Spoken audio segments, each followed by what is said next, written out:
tumepoteza baba. So this is the current situation in Karen. And I told him I'm traveling to South Africa. I'll be back in 2 days.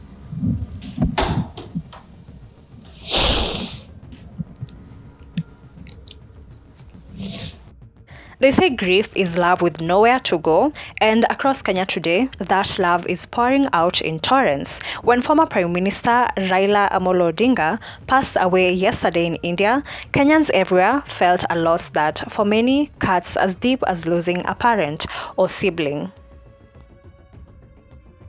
From Kisii to Nairobi, from rural towns to city centers, tuseme Nairobi CBD, the mood was the same. People gathering with branches and green leaves, singing, chanting, holding vigil for Baba.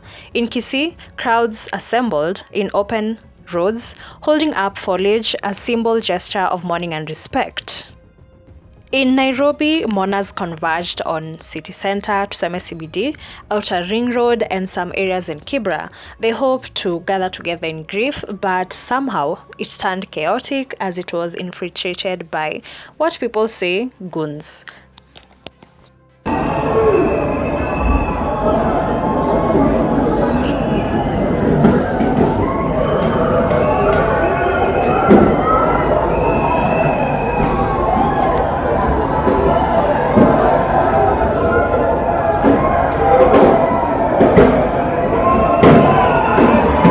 Back in the Odinga compound, the grief was raw and intimate. Mama Ida Odinga, wife to the late leader, stood speechless, surrounded by family and well-wishers. At her side was Senator Obare Odinga, that is Raila's elder brother.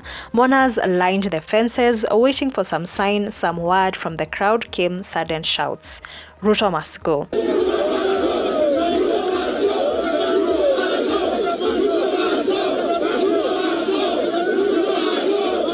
Many watched in stunned silence as the emotions erupted, a moment too raw for politics, but one that spoke to the depth of his loss. Some allege that the instigators were provocateurs hired by political rivals.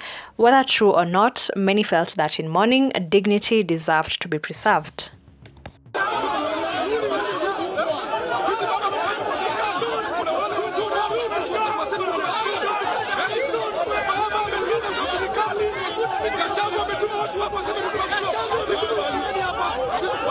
The deputy party leader of ODM, Abdul Swamad, also broke down while addressing the media. He was reminiscing about the last conversation he had with the late Raila Odinga, and to him he was like a father figure, a friend, and it can be emotional.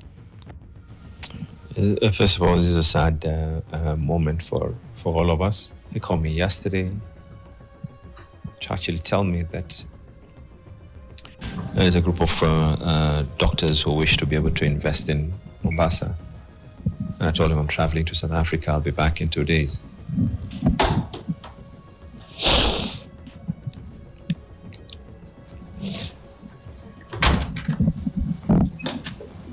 Inside Parliament, moments after the announcement reached lawmakers, Mishimboko, currently MP for Likoni, and others were seen weeping in the chamber. The session was abruptly adjourned, a break not for procedure, but for grief itself. Standing order number 1, and direct as follows, that the sitting of the House this morning is adjourned. We will have a sitting at 2:30 this afternoon, where the speaker will give you some important communication. And now the question on everyone's tongue is what happens to ODM? For over 15 years, it has stood as the political home of Raila. With him gone, who rises? Among party ranks, MP Babu Owino, who often spoke of Raila as a mentor, a father figure to him, is already being asked to step up. He had earlier declared interest in taking over after him as a likely successor. Well, party dynamics and time will tell.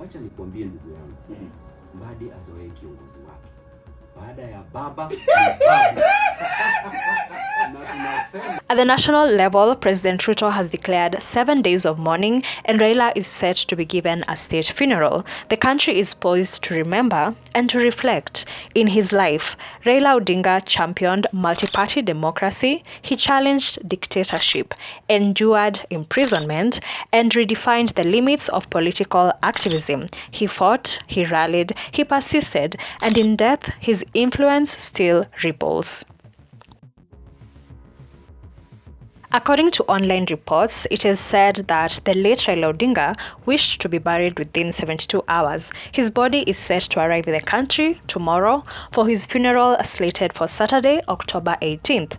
Whether true or not, it seemed a rather short time to prepare for a state funeral, and allegations of there being preparations underway by the president and the family of the late Raila Odinga are said to be underway. He lived loudly, openly, and with conviction, and even in death, his voice seems to echo still. May his soul rest in peace. And I want to say that death is a necessary evil, and therefore there's no need to fear death. If you are sick, there are only two things that can happen to you. You will be treated and you will get well. You have nothing to fear. But if you don't recover, then you will die, because you will either go to heaven or to hell. What's your favorite Rao moment? Was it a speech, a particular rally, a time he stood up for something? Share it in the comments, and if this tribute moved you, like, share, and subscribe for more updates on this. Catch you in the next one. There will be so many teachers who will be teaching you how to live and so on. I want to tell you, forget about all those lessons. You just find your own way of living. And living basically is, number one, is love each other. And be open to your wife. She's not your junior.